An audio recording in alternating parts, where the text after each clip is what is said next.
How to fix ongoing device setup on iPhone. Hello guys, this is Atticus and welcome back to another tutorial video. In today's video, I'll teach you guys how you can fix ongoing device setup on your iPhone. So without any further ado, let's dive right into it. The first step here is you'll need to check for your Wi-Fi. So open up your settings. On your settings, tap on your Wi-Fi. And then after you're here, make sure that you're connected to your Wi-Fi. Or you can also connect to your mobile data as well. So if you're on your Wi-Fi, make sure that you're connected, and you can turn off and turn on your Wi-Fi as well.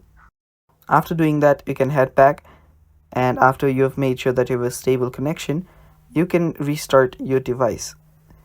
After restarting your device, if you don't know how to restart your device, this is what you do. Press and quickly release the volume up button, press and quickly release the volume down button, press and hold the side button until the Apple logo appears and release the side button. After doing that, your iPhone will forcefully restart, and after doing that, what you can then do is reset all of your settings. For that, head over to your settings again. After you're on your settings, go to General, scroll down again all the way. There, tap on Transfer or Reset iPhone. Tap on Reset and tap on Reset all settings. After you do that, head back to your General and check for software update.